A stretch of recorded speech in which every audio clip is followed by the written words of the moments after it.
Welcome to this video on Celtic history. There's 3 parts to the video. Please check the first comment below for the timestamps if you'd like to jump to a certain part. But I think it would be better to watch the parts in order so you can get an idea of what we're trying to say. Let's go into the video.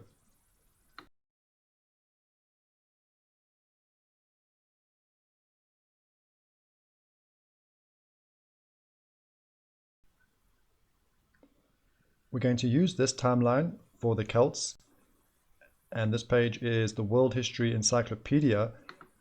The history for the Celts starts with cultures, but I would like to jump down to where we see the Celts mentioned on the historical record. Okay, so we have here 475 BCE, the Celts defeat the Etruscans, and we'll read one more. Celts enter Italy and settle in the Po Valley, 400 BC. We're going to use this map, so a map we've been given here for the Celtic expansion. So the point those 2 entries were the Celts or the Gauls coming into Italy, fighting against the Etruscans, a very mysterious civilization in Italy, and settling in the Po Valley. So this northern region of Italy. So that's where we are at. And what I've done is I've just picked out a few key moments for us to look at. So not all the entries, but just some very interesting ones. Okay, so let's go to this first one. So 390 BCE, the Gallic catastrophe. Brennius of the Senones defeats the Romans at Alia and subsequently sacks Rome. We're actually going to cover this in the video again and go into a bit more detail, so we won't say too much now. But Rome sacked, but it wasn't complete devastation. Rome did recover and came back stronger, but a very significant moment for the history of the Celts, showing their power and now their influence in Italy. These 2 are very interesting. So we'll read these at the same time. So 335 BCE, Alexander the Great receives Celtic ambassadors in the Balkans.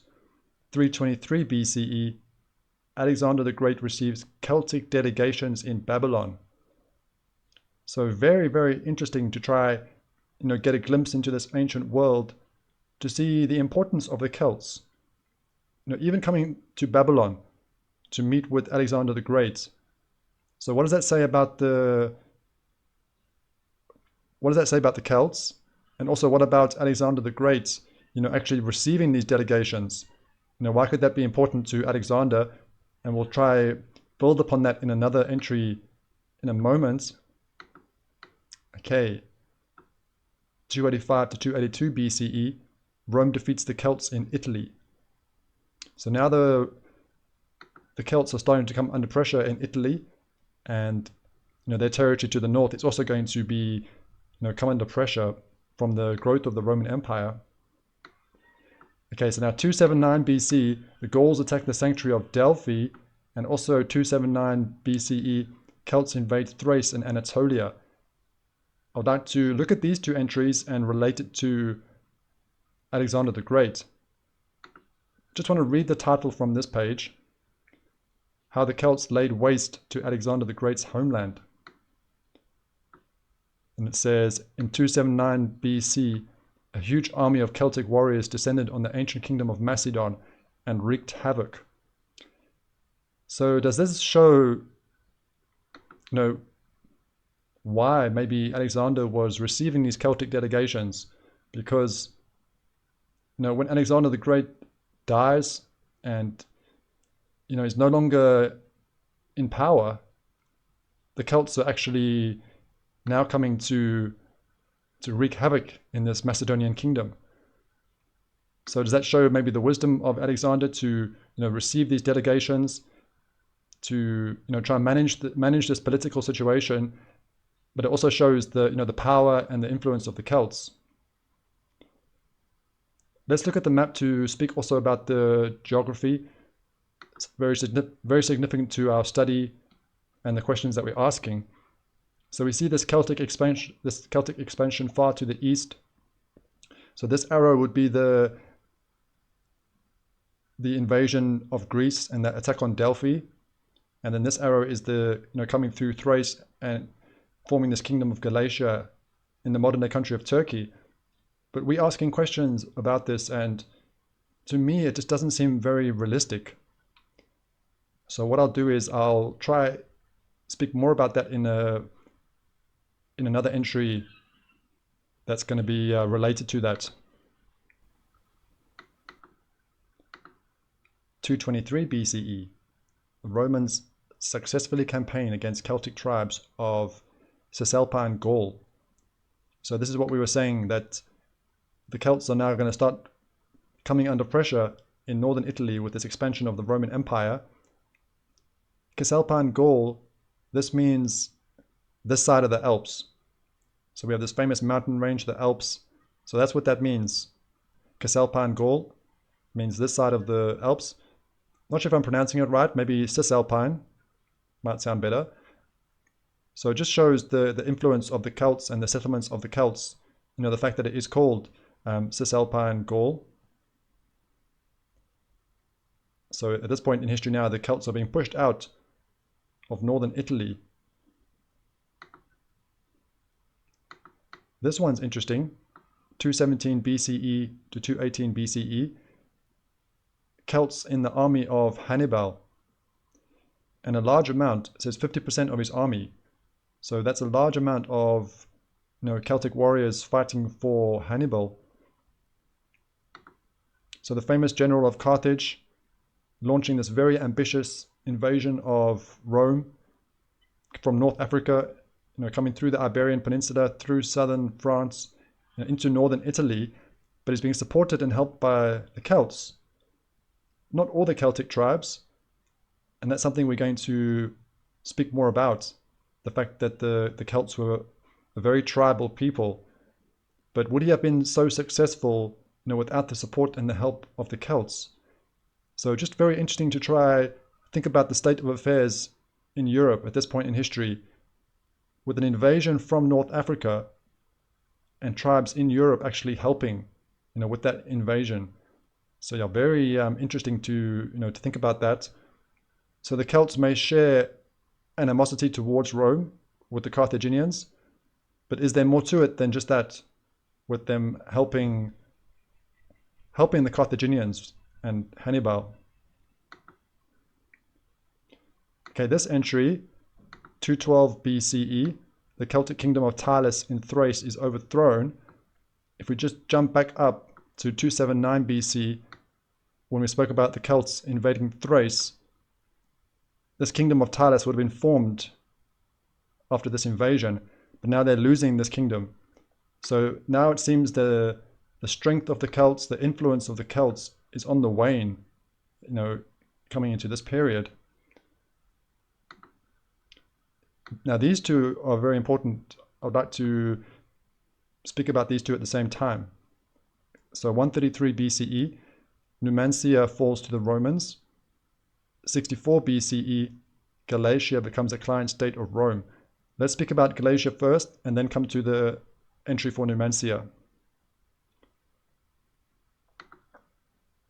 So we have this kingdom of Galatia, and we're told that it was in the modern day country of Turkey, and this region also known as Anatolia or Asia Minor. But the interesting thing is that we do have a region of Spain still called Galicia. So Galicia, Spain. So we see it highlighted here. So northwestern Spain. So this is very important for our study and the theory and the questions that we're asking, because the fact that we have a kingdom of Galicia here in the west, it makes us ask questions now about this, because we were saying, is this realistic for Celtic expansion?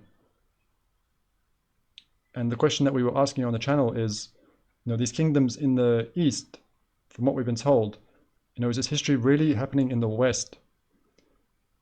Let's just consider that now with the other entry for Numancia falling to the Romans. So that's before Galatia becomes a client state of Rome. And we're looking at this from the perspective of the Celts, their history. So Numancia, if we say northern Spain, and if we just think about that, so Numancia falling to the Romans, so the Celts are losing influence or territory on the Iberian Peninsula, and then they also lose Galatia, which makes us look all the way over here. But is it not more realistic, or is it fair to ask, is it not a continuation to the west? So Numancia falling to the Romans, and then the Celts lose Galicia in this region. And does that picture then make more sense, and is it more realistic for Celtic expansion, coming out of Gaul? The strength of the Celts in mainland Europe in Gaul. And we even see this arrow showing migration into this region in the 6th century BC. So we can see the influence of the Celts on the Iberian Peninsula and the forming of this kingdom of Galicia. So it's very significant to our study, and we'll try to speak more about that as we try to analyze this playlist and try to see what can we take from this study.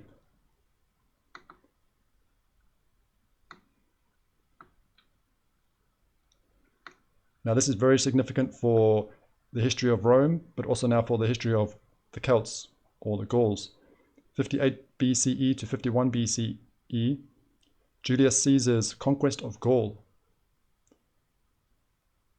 Now Gaul would be predominantly France and Belgium, and now we're really starting to get to the end of the history for the Celts in mainland Europe, and it does seem to be a very dramatic decline for the Celts. If we go back, let's say 200 years to when they were very powerful, conquering, invading, pillaging, and then within 200 years, they've lost a lot of influence and a lot of territory. And we're going to speak about, one of the potential reasons why with the next entry. So this could be, we can maybe look at this as like one of the last stands in mainland Europe for the Celts, or the Gauls. After becoming trapped and besieged at Alesia, Vercingetorix surrenders to Caesar. Now it's interesting for Vercingetorix because he was a leader that was able to unite many Celtic tribes to stand against Rome, but it was too little too late. And that reveals a major weakness for the Celts, the fact that they were so tribal and not being able to work together. And that reminded me of something that I read from Herodotus about the Thracians. Let's read this. The Thracians are the biggest nation in the world, next to the Indians. If they were under one ruler or united, they would, in my judgment, be invincible and the strongest nation on earth. Since, however, there is no way or means to bring this about, they are weak. So to me, this just seems so similar to the story of the Celts. Very tribal, fighting against each other, sometimes maybe fighting with each other. So very, unpredictable. But ultimately, it makes them very weak because they can be divided, they can be ruled. And if they're not fighting together, it does make it easier for, let's say, the Romans and Julius Caesar to conquer, even though it was still a very ambitious invasion by Julius Caesar, because they were very formidable, opponents, very courageous and fierce warriors. So we'll try to think about that as we carry on in the video. But I just thought that's very important to consider the tribal nature for the Celts. Now this is a very interesting end. This is also going to lead us into speaking further in the video. This is very, could be significant because the history for the Celts actually ends in Britain, according to this page. So 59 CE or AD, so CE Common Era, the Druid center on Anglesey is systematically attacked by a Roman army. So now we're mentioning the Druids, and we're going to try to speak more about their influence and importance later in the video. but this is Britain. And then we'll read this other one. So 60 CE to 61 CE, Boudica revolts. Now this is a very famous name for Celtic history. So Boudicca or Boudica was a queen of the ancient British Iceni tribe who led a failed uprising against the conquering forces of the Roman Empire. So almost successful, but ultimately failed. But isn't it just very interesting that we have this history for the Celts, a lot of entries, but none of them on Britain until right at the end. So it seems like the history of the Celts, is coming to an end in Britain. I can just find it. So yeah, mentioning the Druids, and also it seems like the last entry for Celtic history is actually happening in Britain, but we have no other entries before that speaking about Britain. So yeah, that's very interesting. We're going to speak more about that in the video. And what about the Druids? Their importance, because they would have, their presence and their power, influence in Gaul would have been broken by Julius Caesar with his conquering of Gaul, and then was their final strongholds, in Britain. So we'll speak about that.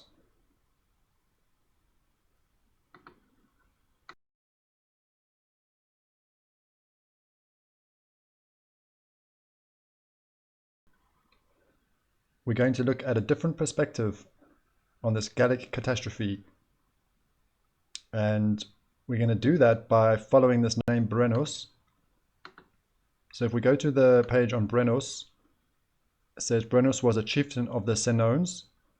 So it would have been a famous Gallic tribe in France. And we have a depiction here of what Brennius may have looked like. It says, Brennius' sack of Rome was the only time in 800 years the city was occupied by a non-Roman army before the fall of the city to the Visigoths in 410 AD. So a very significant moment in history, but we're going to look at a different perspective. Okay, let's follow the name Brennius. Okay, so it says here that there were two Gaulish chieftains that were famous called Brennius. But what we want to do is go to the linguistic origins. So this is very interesting. So it says, the linguistic origins of the name are unclear, despite two theories linking it to Welsh words. Okay, let's go to this part. Recurrence of the name Brennius makes it possible that it was a title rather than a proper name. Okay, so keep that in mind, that it's maybe more likely to be a title. However, despite assertions by some 19th century scholars, Brennius and the modern Welsh word for king, Brenin, are not related. So I find this scholarship very strange. So they say it's probably not a proper name, but maybe a title. And then we do have a word, or a Welsh name for king, Brenin, which seems to be really similar to Brennius. You can almost see Brenin in that name. And it means king. And they said that it's probably more of a title.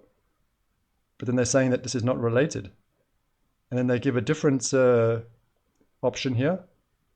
Brennan is instead derived from the Celtic brigantinos, meaning someone preeminent or outstanding. But brigantinos, it doesn't look like it easily connects with the name Brennius. So what do you make of this? Because to me it seems really strange that it's like not looking at the more similar looking word, which means a title, which is what they actually said it could be in the in the previous sentence, and then rather going for a different word, which doesn't really look that much connected to the name. So yeah, that's very strange. So let's explore further by going to another name that's connected, but now we're going into the legendary history. So we have Brennius was a legendary king of Northumberland and the Allobroges, as recounted by Geoffrey of Monmouth. So we have mentioned Geoffrey of Monmouth when we've been speaking about the Trojans. So we're going to look at the story of these two brothers, and they're fighting for the kingdom of Britain. And I'll put this link in the description, if you'd like to read this story, or you could just search for it for Brennius. We'll try to cover some of the story. So they fighting for the kingdom. And then we also have a royal dispute. So it says that Brennius became the king of the Britons and Brennius as the king of Northumberland. So they came to a compromise to share the rulership. And this name Brennius is interesting. We've mentioned Brennius, this name, how to connect with the bell from the Bible. But now there's a royal dispute with the king of Norway and the king of Denmark. And this leads to Brennius defeating Brennius and Brennius fleeing to Gaul, so coming into mainland Europe. We're just trying to cover it very briefly. So now Brennius is now in Gaul, and he's going to be wanting to reclaim, what he feels is rightfully his. So very interesting legend this, about how he manages to gather an army now to come invade Britain, but their mother intervenes to stop this battle between the two brothers. So now we're getting to the point we really want to speak to is the conqueror of Rome. So it says, following their unification, Brennius and Brennius merged their armies into one great one and invaded Gaul. After a year of warfare, the joint army managed to subject all the Frankish kingdoms in Gaul to their authority. So here we have a mentioning of Frankish kingdoms in this point of history. So we are, 390 BC. So how would that affect the timeline for the history of the Franks? So if we just think about that, we now have these two British monarchs invading Gaul and conquering these Frankish kingdoms. So now it seems like the Gauls are coming under the control of Britain. So now he's starting to get a different perspective. And remember how we're trying to think about that there was no mentioning of Britain in this Celtic history right until the end with these two entries. So yeah, still thinking about that. And then we have the story of these two brothers now with a British army and if you want to say, the army of the Gauls, coming to invade Rome and conquering Rome. So it gives us a different perspective if we think about the two stories. So one obviously going to be more accepted, which is this one, as Brennius, a chieftain of the Senones. So it's a chieftain of the Gaulish Gaulish tribe. But what about this name? Is it really, a Welsh name? So this account, it appears that it's a Celtic invasion. So the Gauls conquering Rome. But this legendary account from Geoffrey of Monmouth gives us a totally different perspective, because it is still Gauls coming into this region to conquer Rome, but now it's an army of Gauls and Britons, and it's actually being led by the Britons.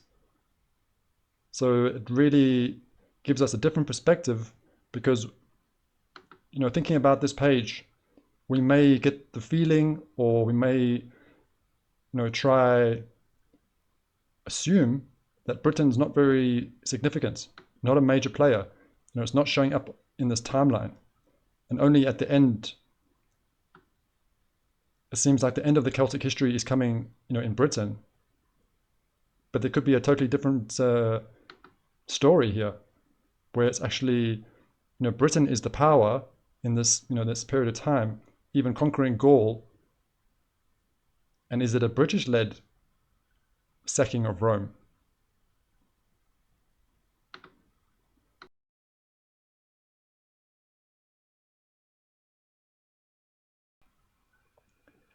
how significant could it be that the end of this history for the Celts, according to this timeline, seems to coincide with the apparent end of the Druids? And was this the center or this power base in Anglesey one of the last strongholds of the Druids? Let's look at where Anglesey is.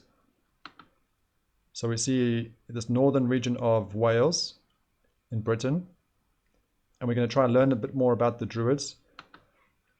Okay, so it says here, for centuries, Anglesey has been linked to the mysterious order of magical priests known as Druids, who were said to lead the Celtic British against the invading Romans after 43 AD. And we're going to learn about some odd tactics. Tacitus wrote that the attacking Roman soldiers were surprised to find Druids on the front lines of the defenders, throwing magical curses instead of missiles. Neither the curses or the missiles, however, appear to have worked, and the Romans eventually occupied Anglesey and put the Druids to death wherever they found them. So, according to these accounts, the Romans are bringing the order of the Druids to an end. So not only in Gaul, but now also in Britain.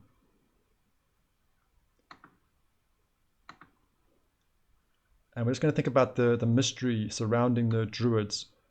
So it says that much of what is known about the Druids is shrouded in mystery. Many of their secrets have been lost over time. So let's try look at one of the reasons for this. So it says that the Druids left no written accounts. While they were reported to have been literate, they are believed to have been prevented by doctrine from recording their knowledge in written form. So it seems like this is actually a choice, not to write things down. So is that not going to be a way of maintaining power and control? The fact that only those that are initiated are going to have access to this knowledge and this information, and then when they do die out, when they are conquered, like this example of the the history of the Romans, all this information is going to die with them because it's not written down. So that's going to create mystery, and it could be deliberately done that way because of the doctrines. And we have these famous megaliths, these stone circles. Were the Druids involved with these megaliths and these stone circles with their rituals? We spoke about the similarity with the Brahmins in India and the Druids. So there are similarities with the religions of the Vedic and the religion of the Celts with the Druids, in terms of similarities with beliefs in reincarnation.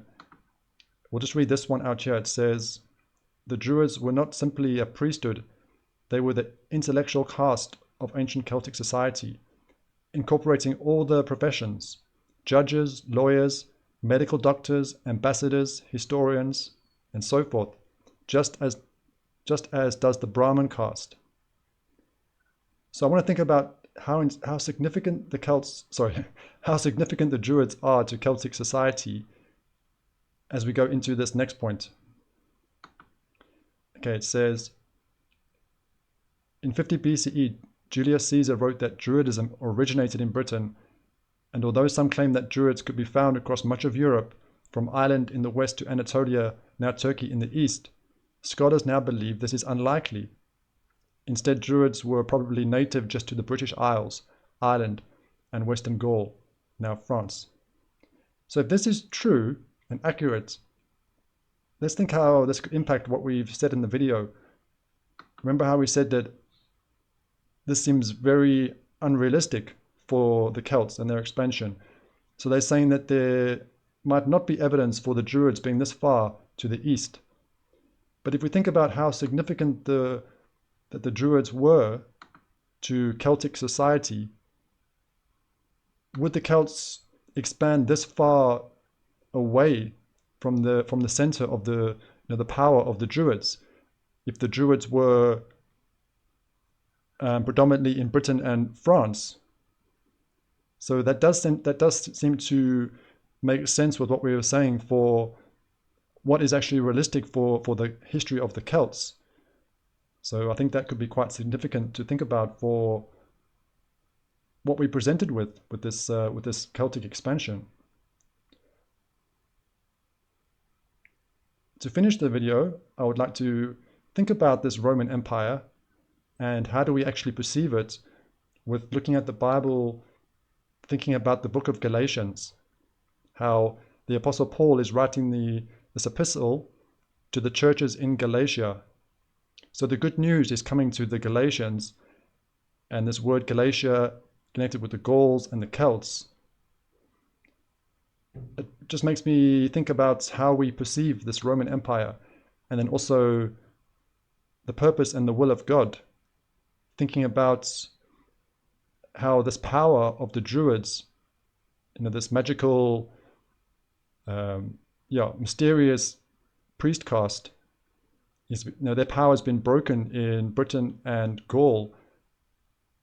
And is that, the will of God, using the Roman Empire to, for his will and his purpose, because, the good news was coming to the Galatians. So I just wanted to end with that, so we can also still, think about, what God is doing, as we're thinking about this history. And that's also very important. So I do think it's very interesting how it seems or maybe it actually does make sense that the Celtic history is coming to an end with these entries with the end of the Druids, or I should say the apparent end of the Druids. And it does make sense if they were so significant to society. How can the Celts really continue without the Druids? If we think about the Celtic identity.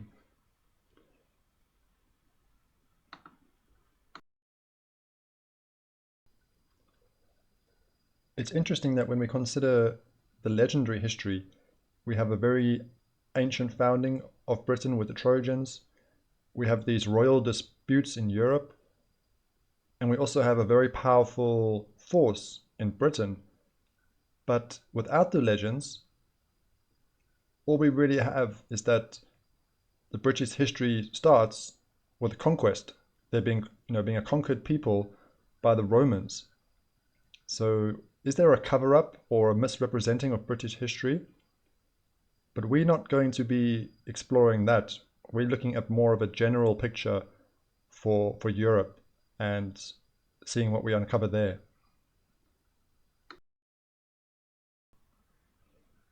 In our next video, we're going to start to analyze this playlist, trying to see if we can form a picture from what we've covered in this series, and how does it actually impact with our overall picture for the channel.